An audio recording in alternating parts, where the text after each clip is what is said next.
ঢিঙত চৰকাৰী গাঁও প্ৰধানৰ ভয়ংকৰ কাণ্ড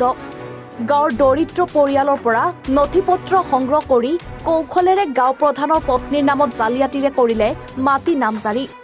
ঢিং ৰাজচক্ৰ বিষয়াক অভিযোগ আৰু ঢিং আৰক্ষী থানাত গাঁও প্ৰধান আনোৱাৰ হুছেইনৰ বিৰুদ্ধে এজাহাৰ দাখিল কৰিছে ভুক্তভোগী পৰিয়ালে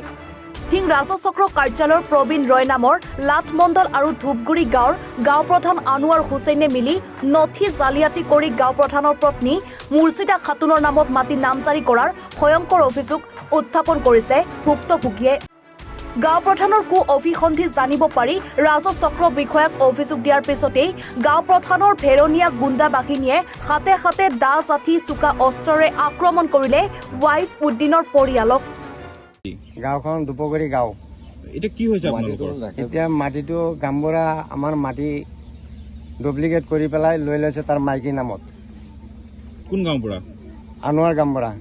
কোন কোন গাঁৱৰ গাঁও বুঢ়া তেওঁ দুপগুৰি গাঁও থপগুৰি গাঁও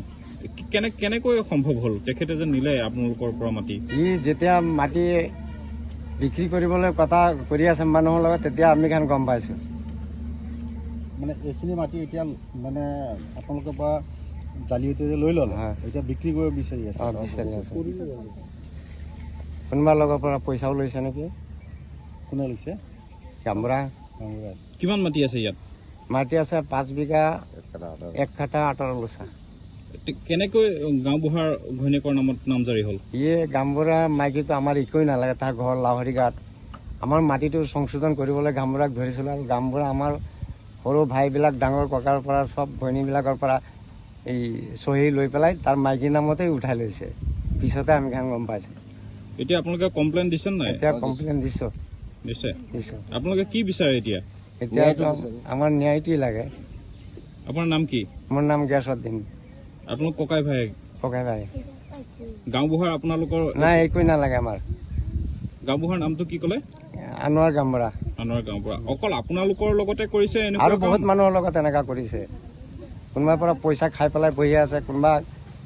মাটি সিয়ে বিক্ৰী কৰি তাৰ নামতো উঠাই লৈছে সি এনেকেই কৰে বহুত অভিযোগ আছে আৰু যিগৰাকী মণ্ডলে কামটো কৰিলে তেখেত কোন হয় নাম কিবা গম পাইছে ৰয় মণ্ডল বগৰী গাঁও কি হৈছে আপোনাৰ মোৰ মাটি লৈ পেলাই কেচকাল আনোৱাৰা গামবুঢ়াই মোৰ মাটিখিনি চিটিং কৰি তেওঁৰ গণিকৰ নামত উঠাইছে তাৰপিছত মই কৈছোঁ বুলি মোক বজাৰত মাৰিছে ল'ৰাটো আৰু পিতেকাৰ ল'ৰা দুয়োটাই আমাৰ তিনিটাই মাৰিছে মাৰাৰ পিছত মই কৈছোঁ এদিন না এদিন মাটিটো মই হেৰি কৰিম কেছ কৰিমেই 3 বছৰৰ ভিতৰত নতুন মাটি মেদি কৰিছে এইটোতো 3 বছৰ পাৰ হ'লেহে হ'ব এতিয়া 3 বছৰ আগতেই আমি কৰিলোঁ SDC ছাৰৰ লগত আমি কথা পাতিছোঁ পাতি পেলাই একো এপ্লিকেশ্যন কৰিছে SDC ছাৰে এতিয়া কি কৰে আৰু আপোনালোকে ক'ব নোৱাৰোঁ এতিয়া কি কৰে মাটি কিমান আপোনাৰ 5 বিঘা 1 কাঠা 18 লোচা গণিকৰ নামত গাঁৱৰ গণিকৰ নামত মুৰ্ছিদা খাতুন মোৰ একো নালাগে তেওঁৰ ঘৰ হৈছে আচল ঘৰ হ'ল লাহৰিঘাট আৰু গাঁৱৰ তাত বিয়া হৈছে মোৰ একো নালাগে গাঁৱৰ মোৰ পৰিয়ালৰ নহয় মাটিখিনি কি হিচাপে লিখি ল'লে এই ৱাৰিছ দাসতে লিখি ল'লে তেওঁতো আপোনালোকৰ একো নহয় নাই একো নহয় নাই ৱাৰিছ দাসতে লিখি ল'লে গাঁওবুঢ়া আপোনালোকৰ কিবা হয় নাই গাঁৱৰ একো নালাগে গাঁও বুঢ়াই যে লিখি ল'লে সেই সময়ত মণ্ডল কোন আছিলে এই ৰয় আছিল ৰয় কি ক'ব ৰাজ্যৰ মুখ্যমন্ত্ৰীগৰাকীক কি ক'ব যিহেতু আপোনালোকৰ দখলত থকা মাটি এজন গাঁও প্ৰধানে নিজৰ ঘৈণীয়েকৰ নামত লিখি লৈছে কি ক'ব মুখ্যমন্ত্ৰী আমি দুখীয়া মানুহ বুলিহে এনেকা কৰি আছে আৰু ভয় দেখুৱাই আছে এতিয়া মাৰিবৰ কাৰণে বহুত কিবা কিবি কৰে বজাৰত আহিলে গুণ্ডা লগাই এতিয়া মুখ্যমন্ত্ৰী ছাৰে কি কৰে কৰিব মুখ্যমন্ত্ৰী মহোদয়ে কি কৰে কৰিব আৰু SDC ছাৰে কি কৰে কৰিব আমাৰ লাগে মাটিটো লাগে আমি দুখীয়া মানুহ আমাৰ মাটিটো লাগে আপোনালোকৰ লিখা পঢ়া নাই তাৰ সুযোগ ল'লে নেকি আৰু ম্যাদি কৰিবৰ কাৰণে দিছে ইয়াত চহী লাগে ইয়াত তাত লাগে এনে গোটেইখিনি চহী লৈ এনেকৈ মাটিখিনি আপোনালোকে ম্যাদি কৰিবলৈ দিছিলোঁ 1 চনৰ মাটি 1 চন আছিল 1 চনৰ মাটিটো ম্যাদি কৰিবলৈ দিছিলোঁ তেতিয়া এনেকা চহী লৈ পেলাই চব মাটিটো দালাল হয় অকল আপোনাৰ লগতে কৰিছে আৰু বহুত আছে এনেকা বহুত মানুহৰ লগত এনেকা কৰি আছে ঢিঙৰ পৰা ছাইদুল ইছলামৰ ৰিপৰ্ট এনিভাৰত 24